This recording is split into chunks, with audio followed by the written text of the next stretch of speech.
Et bien aimé, tu vas te dire qu'il n'est pas possible de vivre la sanctification. Je t'annonce qu'il est possible de vivre la sanctification. Il est possible de marcher dans la sanctification. L'église de Jésus-Christ aujourd'hui n'aime pas trop parler de la sanctification. Dieu est saint. Dieu voudrait que les adorateurs que nous sommes, que son peuple que nous sommes, mis à part pour lui, puissent l'adorer en esprit et en vérité. L'aspect de la vérité de Dieu, c'est qu'il est saint. Et nous ne pouvons pas, l'Église de Jésus-Christ, fermer les yeux sur cet aspect de la sainteté de Dieu. Le Seigneur m'a fait la grâce de le voir en train d'être adoré, d'écouter les anges effectivement dire saint, saint, saint. Ce mot-là, ce n'est pas seulement un mot. C'est vrai. C'est vrai dans le sens où Dieu a ouvert mes yeux pour voir ça. L'écouter. C'est tout ce que j'ai pu écouter. Le reste n'était que des mélodies des anges. Saint, saint, saint. Je l'ai écouté. Il est saint. La Bible nous dit, dans la vision du prophète également, qu'il a vu, il a écouté les anges qui déclarent saint, saint, saint est l'Éternel des armées. La terre est remplie de sa gloire. Cette sainteté de Dieu n'est pas seulement une théorie, mais c'est un fait. De même qu'il est bon, de même qu'il est amour, de même qu'il est fidèle, de même qu'il est juste, de même il est saint. Pourquoi est-ce que nous voulons ignorer cet aspect? Pourquoi est-ce que nous ne voulons pas en parler dans l'église de Jésus-Christ? Jésus a payé le prix, certes.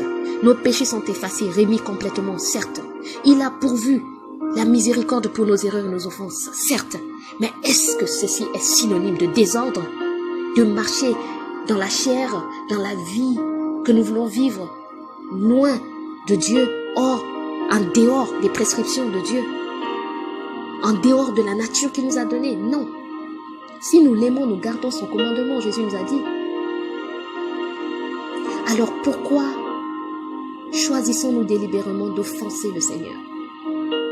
Sous prétexte qu'il y a la grâce, sous prétexte qu'il y a la liberté. Bien-aimé, tu rendras compte à Dieu de ses actions. Dans l'ignorance, le Seigneur le sait. Dans une faiblesse, le Seigneur le comprend.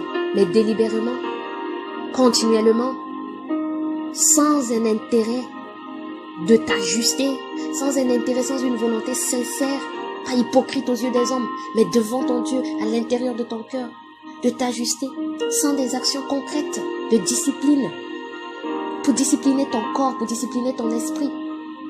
La discipline de ton corps commence par la discipline de ton esprit. Parce que quand ta mentalité est renouvelée, quand ton esprit est rempli de la parole, ceci commence à affecter les autres domaines de ta vie. C'est possible de vivre une vie de sanctification, une vie de consécration. C'est difficile, je suis d'accord, parce que je suis passé par là. C'est difficile, mais ce n'est pas impossible, parce que je suis aussi passé par là.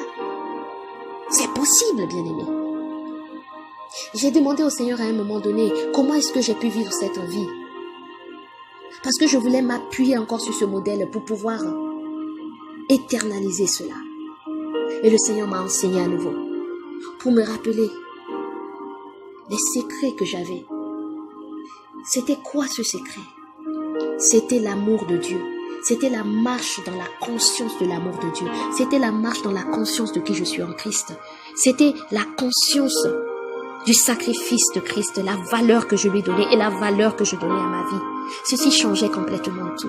Voilà pourquoi je le partage avec vous aujourd'hui. Ça peut aider quelqu'un aujourd'hui, ça peut aider ta vie aujourd'hui, bien-aimé. Tu désires marcher dans la sanctification, tu désires marcher une vie consacrée aux yeux de Dieu, mais ton esprit est disposé et ta chair est tellement faible parce que tu as, pendant longtemps, habitué ton corps à des faiblesses de la chair. Tu es né de nouveau, mais tu n'es pas encore habitué. Il y a un travail de conscience.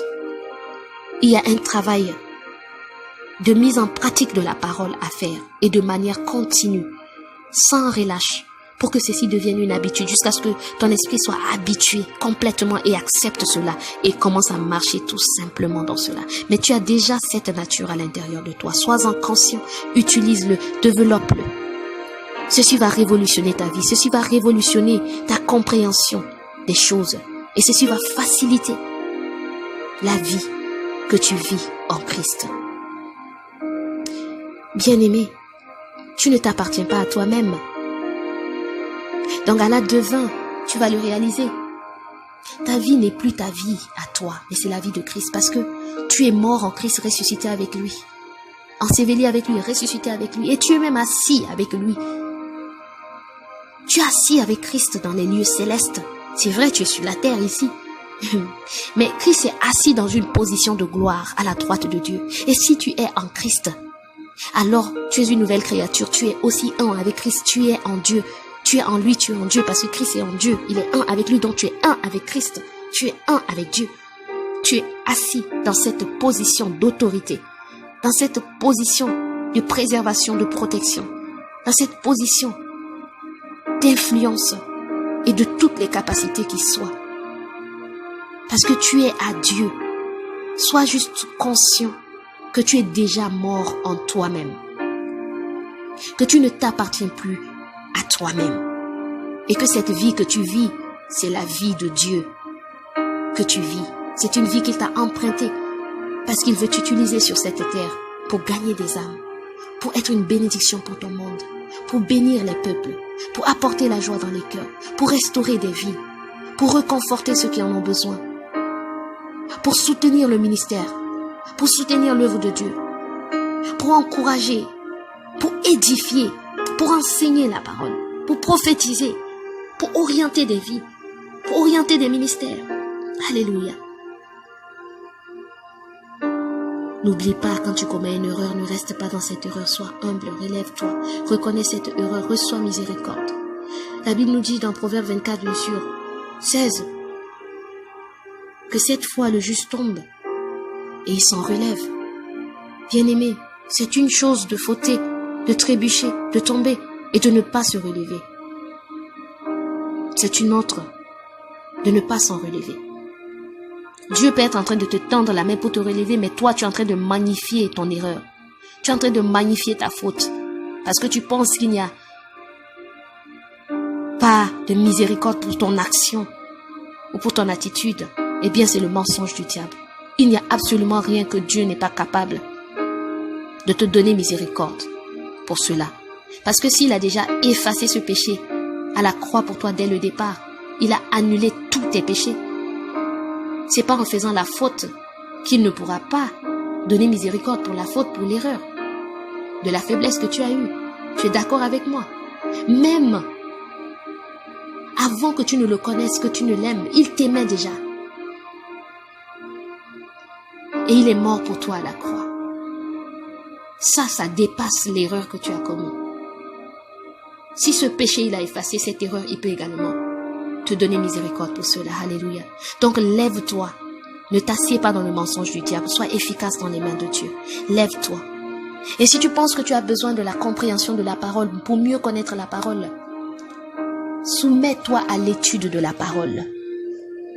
Approche-toi d'une église. Soumets-toi à un serviteur, une servante de Dieu pour t'enseigner la parole. Sois un étudiant de la parole. Sois un amoureux de la parole parce que la parole est ta source de vie.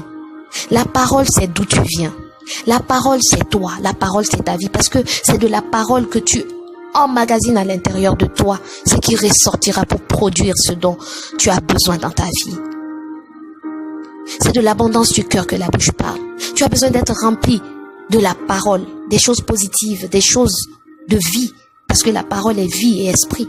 Tu as besoin d'être rempli de ça pour pouvoir la communiquer dans ta vie de tous les jours. Ou que ce soit dans la prédication de l'évangile, pour que ceci porte les résultats qu'il faut, pour la gloire de Dieu et pour ton bonheur, pour ta joie.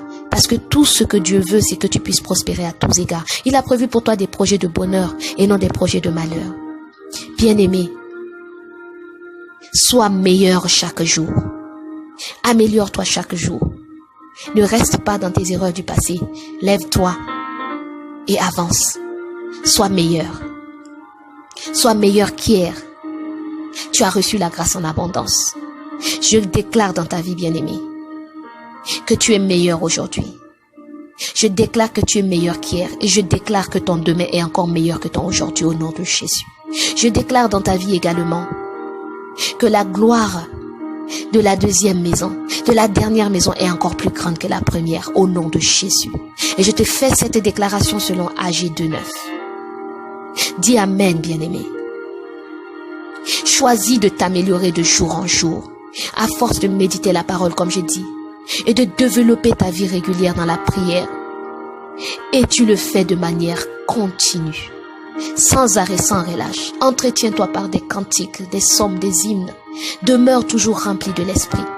Tu accompliras ainsi les désirs de l'esprit et non les désirs de la chair, au nom de Jésus. Bien-aimé, que le Seigneur te bénisse, que sa puissance et sa capacité te soutiennent. Réponds-lui avec de l'amour, de l'obéissance, de l'appréciation, de la reconnaissance. C'est une preuve de ton amour pour lui.